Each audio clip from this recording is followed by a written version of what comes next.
कुछ वो कह रहे हैं, आपको भी सुनवा देते हैं। पूर्व कैबिनेट मंत्री, लोकप्रिय जननेता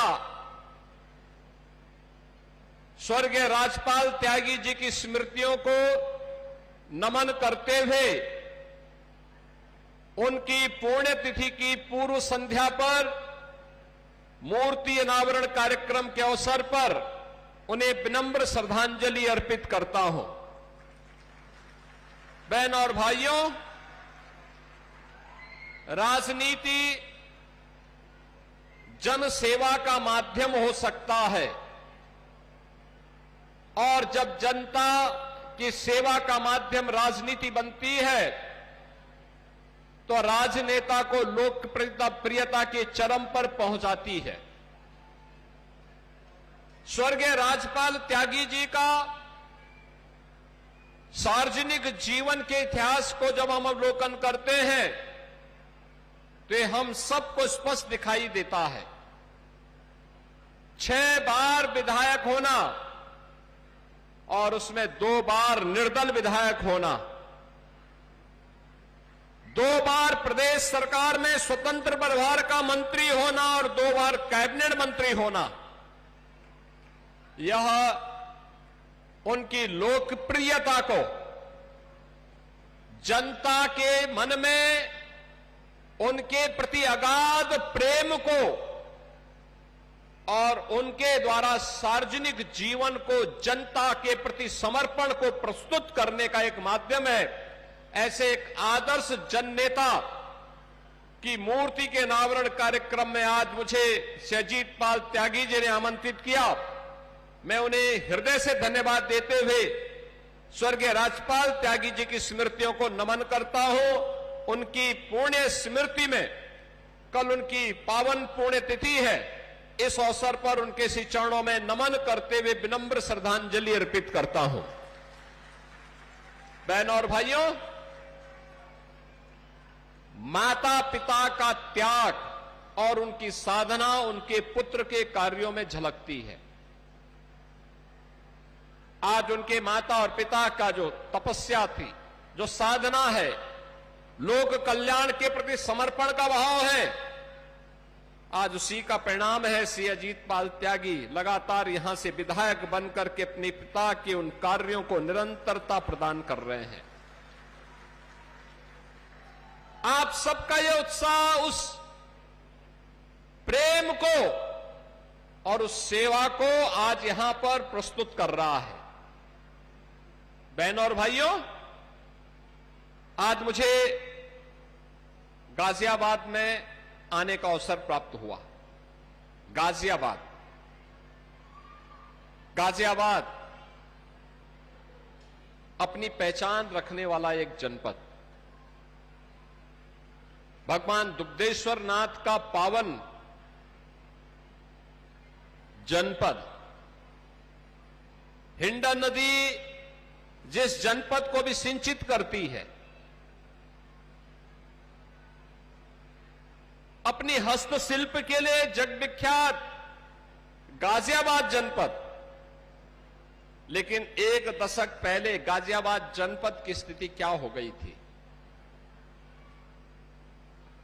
दिल्ली का प्रवेश द्वार हो गया था। और प्रवेश द्वार की स्थिति कैसी थी? जिसके नाम लेने से लोग भयभीत होते थे, आने का साहस नहीं करते थे। गंदगी यहां की पहचान थी। यहां की गुंडागर्दी पे फिल्में बनती थी। लोग गाजियाबाद के नाम पर ये मान करके चलते थे कोई बहुत गंदा शहर है। भय और दहशत का माहौल था, अराजकता चरम पर थी।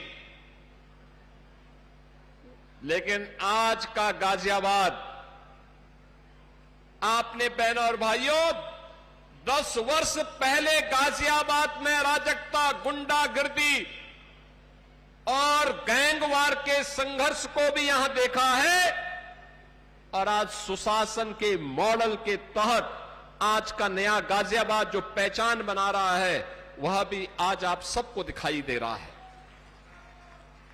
घंटों की दूरी तय करने में, जिस दूरी को तय करने में घंटों लगते थे, आज उस दूरी को तय करने में गाजियाबाद के अंदर मात्र कुछ मिनटों में आप उस दूरी को तय कर सकते हैं। कोई सोचता था गाजियाबाद के अंदर इतनी अच्छी सड़कें बनेंगी, गाजियाबाद नगर निगम इतना साफ सुथरा होगा, देश की पहली रैपिड रेल दिल्ली मेरठ के बीच में चल पाएगी। जब मैं मुख्यमंत्री बना उससे पहले से प्रस्ताव चल रहा था, लेकिन पिछली सरकारों को विकास से फुर्सत नहीं थी। समाजवादी पार्टी की सरकार थी, उन्होंने निर्णय नहीं लिया। एक प्रकार से उन्होंने नकार दिया था कि नहीं, हमें रैपिड रेल नहीं चाहिए, क्योंकि इसमें 32,000 करोड़ रुपए का निवेश लगना था। मैं मुख्यमंत्री बना, ये प्रस्ताव मेरे सामने भी आया। मैंने कहा पिछली सरकारों ने क्या निर्णय किया है? उन्होंने कहा पिछली सरकार ने नकारात्मक रूप से लिखा। मैंने कहा भी नहीं, इस प्रस्ताव की आवश्यकता है। अधिकारियों ने कहा कि साहब इसमें 32,000 करोड़ रुपया लगना है, पैसा राज्य सरकार को भी देना है, केंद्र सरकार भी उतना ही पैसा देगी जितना राज्य सरकार देगी। क्या राज्य सरकार दे पाएगी? मैंने कहा जरूर देगी, चिंता मत करो। ये सब जनप्रतिनिधि मेरे पास आए थे। मेरठ और गाजियाबाद के सभी जनप्रतिनिधि मेरे पास आए थे। डॉक्टर मंजू शिवाज जी भी आई थी, शहजीत पाल त्यागी जी भी आए थे, अतुल गर्ग भी आए थे, सुनील शर्मा भी आए थे। ये सभी लोग मेरे पास आए थे। इन्होंने कहा था, और नंदकिशोर गुर्जर भी आए थे, कह रहे थे कि उसकी एक रेखा थोड़ा लोनी की तरफ भी जानी चाहिए। बहनों और भाइयों, आज मुझे लगता है हमने 17 में निर्णय लेकर के अच्छा किया। 3 घंटे की दूरी को घटा करके केवल 40 मिनट कर दिया है। 40 मिनट। आज मेरठ से आप चलेंगे, मेरठ से चलेंगे और मात्र 40 मिनट में दिल्ली पहुंच जाएंगे। मुरादनगर और मोदीनगर तो और कम समय में आप पहुंच सकते हैं। यहां से उस यात्रा को आगे बढ़ा सकते हैं। कोई सोच सकता था 12 लेन का एक्सप्रेसवे बनेगा, आज वह भी साकार हुआ है। कोई सोचता था गाजियाबाद में, हिंडन में सिविल टर्मिनल बनेगा, आज वह भी साकार हो गया है। अब गाजियाबाद के लोगों को देश के अंदर कहीं यात्रा करने के लिए इंदिरा गांधी इंटरनेशनल एयरपोर्ट जाने की आवश्यकता नहीं पड़ती है। हिंडन में ही उन्हें वायु सेवा प्राप्त है। कोई सोचता था कि विकास की प्रक्रिया में गाजियाबाद के अंदर इतनी अच्छी सड़कें बनेंगी, लेकिन वह संभव हुआ है। यही तो सुशासन का मॉडल है, और जिसे 12 वर्ष से लगातार देश के यशस्वी प्रधानमंत्री श्री नरेंद्र मोदी जी के द्वारा देश को दिया गया है। यह मॉडल याद रखना, सुशासन तब आता है जब कानून का राज आता है, और कानून के राज के लिए अपराध और अपराधियों के प्रति जीरो टॉलरेंस की नीति अत्यंत महत्वपूर्ण होती है, कारगर साबित होती है। जहां सुरक्षा होगी वहां सुशासन आएगा, जहां सुशासन आएगा वहां समृद्धि आएगी, और जहां समृद्धि आएगी वहां विकास अपने आप दौड़ता हुआ दिखाई देगा। वहां निवेश आएगा, वहां रोजगार का सृजन होगा, नौजवानों के हाथों को काम मिलेगा। आज गाजियाबाद एनसीआर का सचमुच अब उसका मुंह ही नहीं है, प्रवेश द्वार ही नहीं है। अब दिल्ली के ग्रोथ इंजन का काम गाजियाबाद कर रहा है। ग्रोथ इंजन के रूप में अपनी भूमिका का निर्वहन गाजियाबाद कर रहा है। बहनों और भाइयों, यह तब संभव हो पाया है जब अच्छे जनप्रतिनिधियों को आपने चुनकर के भेजा है, अच्छे लोगों को चुनकर के भेजा है, परिणाम आपके सामने आया है। और अभी जो आज कुछ शिलान्यास हो रहे हैं, कुछ की बैठक मैंने ले ली है, उस बैठक में फिर पैसा आ रहा है, वह पैसा यहां की गति को और तीव्र गति से आगे बढ़ाएगा। बहनों और भाइयों, विकास की इन योजनाओं के लिए कार्य योजना बनना, जनप्रतिनिधियों के प्रस्तावों को उसमें समाहित करना और फिर उन प्रस्तावों को द्रुत गति से आगे बढ़ा करके विकास में तब्दील कर देना, यह परिणाम देगा, यह रिजल्ट देगा। लेकिन इसके लिए फुर्सत चाहिए। आप मुझे बताओ ना, 2017 के पहले जो लोग प्रदेश में शासन करते थे क्या करते थे? 12 बजे सोकर के उठते थे, 2 बजे तक तैयार होते थे, फिर खा पी करके उनके जिम जाने का समय हो जाता था। जिम से वापस आए तब तक उनकी अपनी मंडली बैठ जाती थी और फिर देर रात्रि तक मंडली जो बैठती थी, मंडली जो सस्ती थी, कभी हटती नहीं थी। कैसे प्रदेश चल रहा था? तब प्रदेश में दंगे होते थे, कर्फ्यू लगता था, बेटी सुरक्षित नहीं थी, व्यापारी भी सुरक्षित नहीं था, कोई नीति नहीं थी, सरकार की नियत भी नहीं थी। परिणाम था निवेश भी नहीं आता था, रोजगार भी नहीं आता था। कभी सरकारी नौकरी निकल भी गई तो उस नौकरी के नाम पर भी डकैती पड़ती थी। मुझे अफसोस होता है, कांग्रेस की सरकार में स्वर्गीय राजीव गांधी जी प्रधानमंत्री थे, उन्होंने कहा था कि मैं 100 रुपए भेजता हूं, नीचे केवल 15 पहुंचता है। बहनों और भाइयों, ये 85 पैसा कौन खा जाता था? ये 85 हिस्सा कौन खा जाता था? ये 85 हिस्सा वही था जो जनता ने टैक्स के रूप में दिया था। वह किसी छात्र की छात्रवृत्ति रही होगी, किसी वृद्धा महिला का पेंशन का पैसा रहा होगा, किसी निराश्रित महिला का पेंशन का पैसा या किसी दिव्यांगजन के पेंशन का पैसा रहा होगा। उस पैसे से किसी गरीब का मकान बन सकता था, उस पैसे से किसी गरीब को आयुष्मान भारत का 5 लाख रुपए का स्वास्थ्य बीमा का कवर मिल सकता था, उस पैसे से किसी गरीब के चेहरे पर मुस्कान लाई जा सकती थी। उस पैसे को एक साथ जमीन पर उतारते तो ये हाईवे बन सकते थे, रैपिड रेल बन सकती थी, मेट्रो का संचालन हो सकता था, एयरपोर्ट बन सकता था। लेकिन इस 85 पैसे को जमीनी धरातल पर उतारने के पहले ही कांग्रेस और समाजवादी पार्टी के लोग डकैती डाल देने का काम कर देते थे। पैसे में पहले ही डकैती पड़ जाती थी तो जनता के पास कहां से पैसा आता? गरीब को कहां से राशन मिलता? गरीब को कहां से आयुष्मान भारत की सुविधा का लाभ मिलता? गरीब को कहां से निराश्रित महिला या वृद्धावस्था पेंशन का लाभ मिलता? इसके लिए प्रयास करने पड़ते हैं, प्रयास करना पड़ता है, तब परिणाम आता है।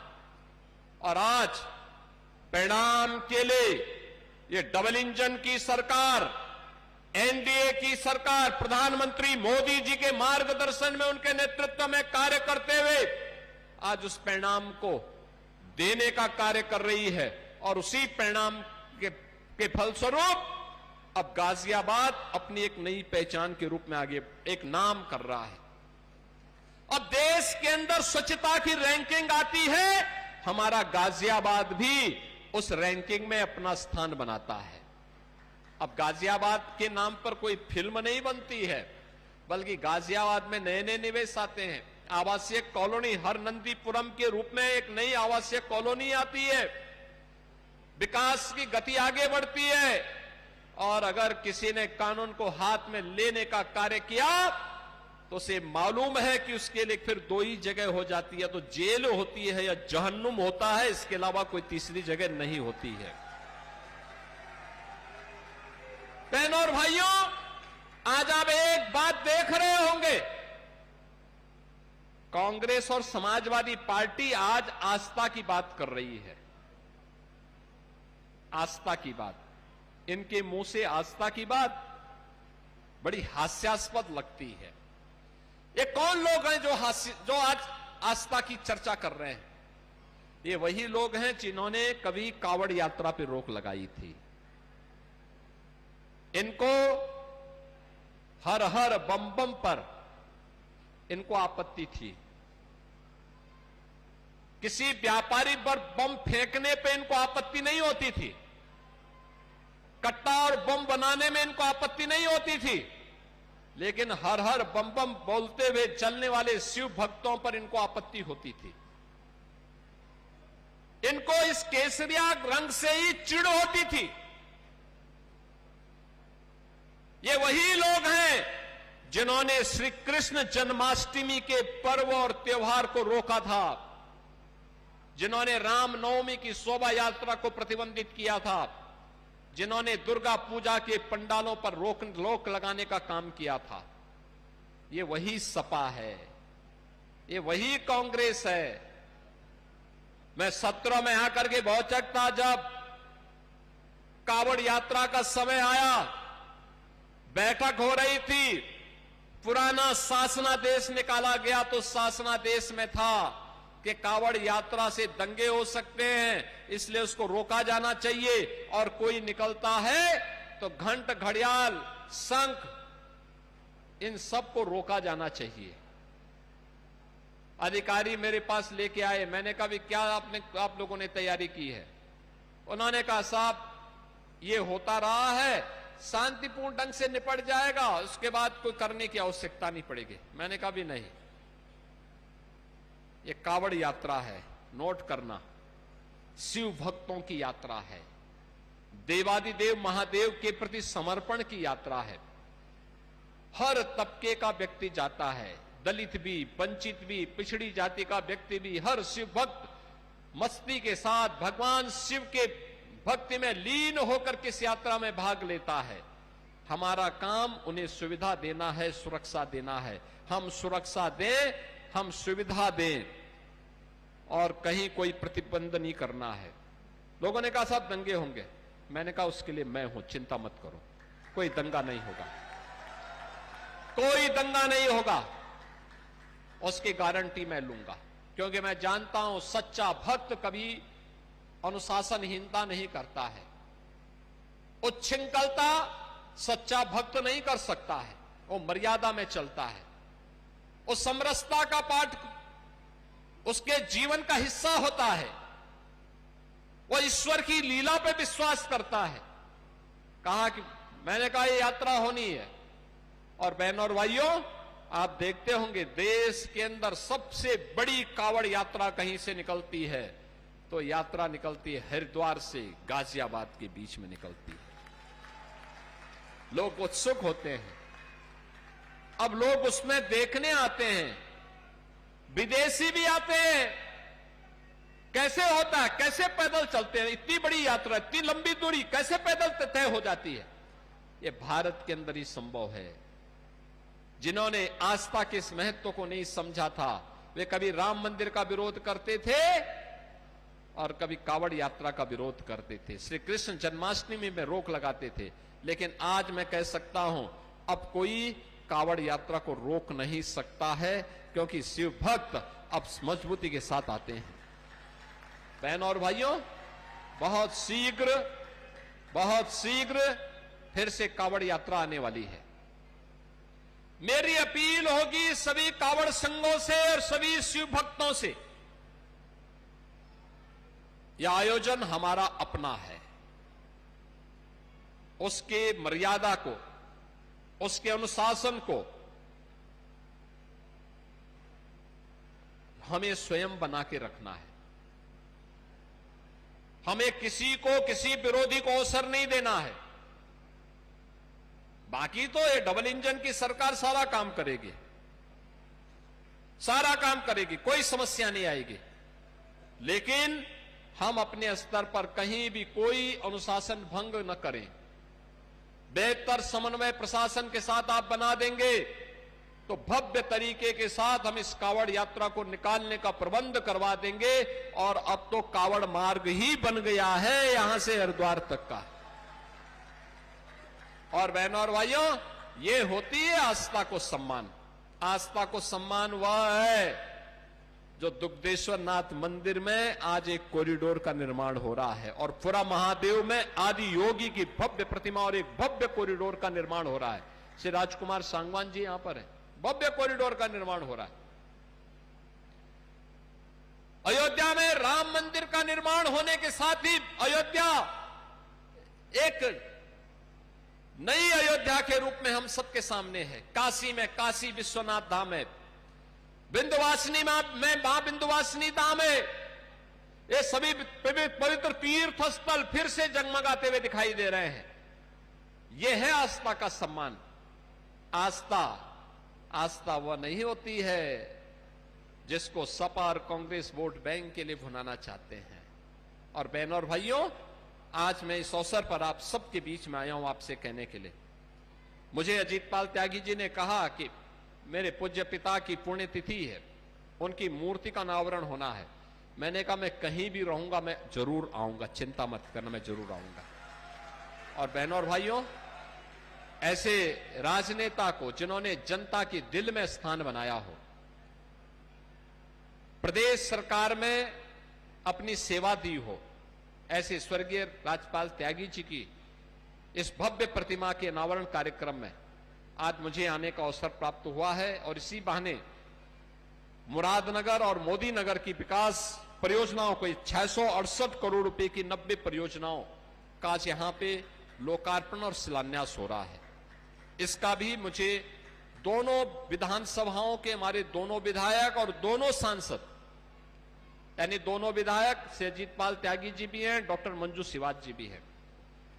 सांसद गाजियाबाद से हैं श्री अतुल गर्ग जी और बागपत से हैं श्री राजकुमार सांगवान जी। इन सबके साथ साथ इसका लाभ इन दोनों विधानसभाओं की जनता जनार्दन तो लेगी ही, पूरा गाजियाबाद लेगा और इन सब मार्गों से गुजरने वाली हर जनता लेगी। इन सबको मैं इन विकास परियोजनाओं की हृदय से बधाई देता हूं, अपनी शुभकामनाएं देता हूं।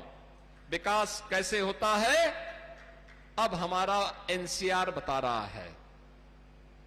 देश की पहली रैपिड रेल चल रही है, 12 लेन का एक्सप्रेस वे भी चल रहा है और मेरठ से हरिद्वार के बीच, मेरठ से हरिद्वार के बीच में भी हम गंगा एक्सप्रेसवे को ले जा रहे हैं और मेरठ से प्रयागराज के बीच में इसकी यातायात प्रारंभ हो चुकी है।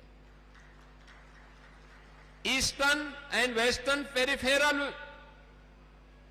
वे का निर्माण हो चुका है। हजारों करोड़ रुपए का यह निवेश।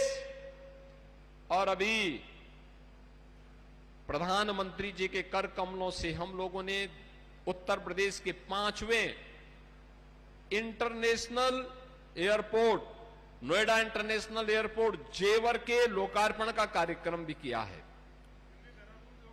दिल्ली देहरादून एक्सप्रेस वे, यह भी एक पहचान दिला रहा है। बहनों और भाइयों, यह विकास की वह कड़ी है जो ग्रोथ इंजन के रूप में आने वाली पीढ़ी के लिए यह इंफ्रास्ट्रक्चर एक नई पहचान बनने जा रहा है। अब तो हमारे सामने हम लोग यहां ही से कुछ दूरी पर यमुना अथॉरिटी में फिल्म सिटी का भी निर्माण करने जा रहे हैं। वहां फिल्म सिटी बन रही है, अपैरल पार्क बन रहा है, टॉय पार्क बन रहा है, मेडिकल डिवाइस पार्क बन रहा है। देश की सबसे बड़ी इलेक्ट्रॉनिक सिटी का भी निर्माण हम वहां करने जा रहे हैं।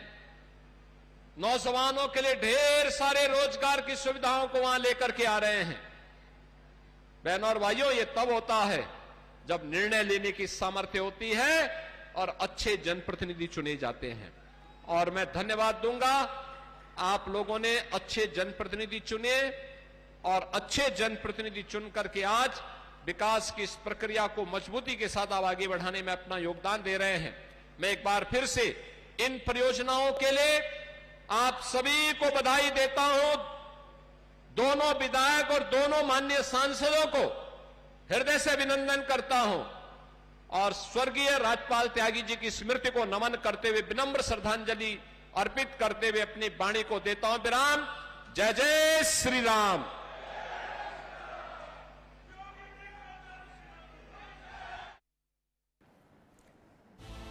तो देखिए